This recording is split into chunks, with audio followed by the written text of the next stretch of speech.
Hilari ng'anyo mano masabasaba ma notimore pacho kae kaachiel kod ng'anyo machielo manotimore dwe mokalo. Mano bende mano miyo jatenda migawo mar arita Kipchumba Murkomen wacho ni ok ne en ng'anyo, ne en loko loch manitemo tim e pacho kae.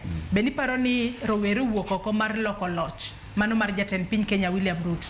Yiena mondo awachi ni gimoro amora matimore e Kenya kae, ka gimoro timore machalo kaka gima chalo kaka ng'anyo, deni winjo ka koro sirkal owuok oko to giwuoyo. Ti iyiero their sentiments, weche mawuok e dhogi. Ng'ato wacho ni yo ma ne en terrorist attempt, jogi ne temo loko sirkandwa. Gima nyaka bi e pachi mokwongo en ni sirkal at any time nyaka biga gi narrative. Onge ng'ama nyalo loko sirkal mobedo sana kokalo kuom civilians magin young people mana jok moko matin. Kenya ka emomiyo I agree gi statement mane jalup jatend piny former owacho ni gionge capacity, onge opposition leader man gi capacity mar overturning kata overthrowing the government. Nango sirkal iloko through arms. Sani kata ka diponia, God forbid, ni ero jochope that year lapagario, the defense force will take over. Jolweny ma piny Kenya kaka biro take over, iwinjo. Mane nyiso ni onge ng'ama oseloko kata sirkal kata manyalo gombo ni dwa loko sirkal no pokoloke kata, iwinjo.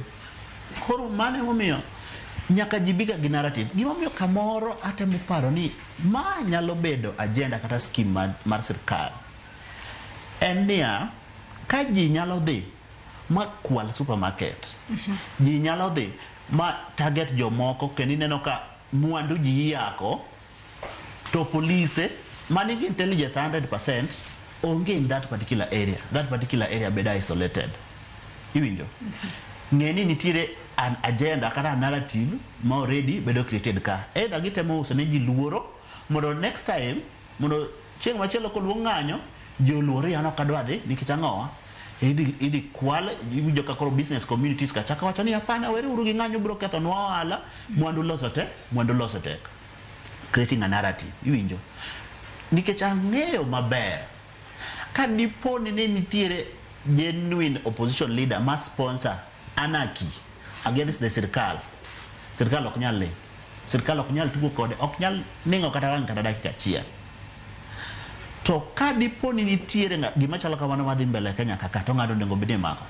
Koro gima ng'eyo ni timore, either way, kata en sirkal kata en opposition, but gima ng'eyo ni rowere wa titiyo godo maturo chunya kabisa. Ng'ama tiyo kodgi. Koro kata be ni sirkal ema tiyo kodgi kata be ni opposition ema tiyo kodgi, gima wang'eyo maber en ni waseneno ka rowere die supermarket ji ma ng'ato ogero for 27 years to kwalote kendo wang'o. Rowere dino ne ji ndara, tamo ji dhi tije. Rowere ma e weche na nyalo wacho ni gin vulnerable rowere, jok ma onge tich, iwinjo. Level of education maybe kamoro nok giyudo thuolo mar bedo empowered properly through education, iwinjo. Koro ka ng'omiye 100 moro en ang'o dhi okwal and so on.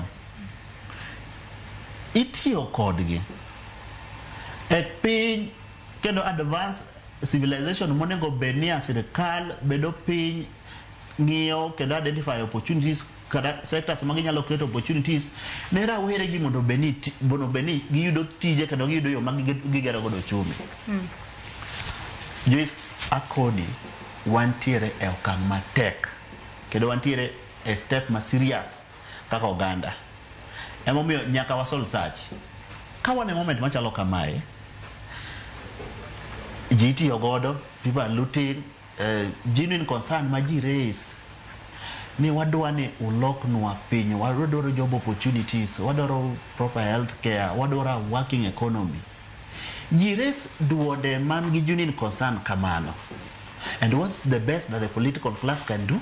Ang'o ma the political class nyalo timo en chako pogo ji. Dhi pogo rowere koni,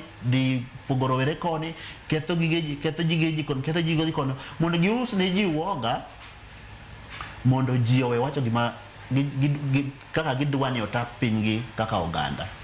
Ok en gima ber.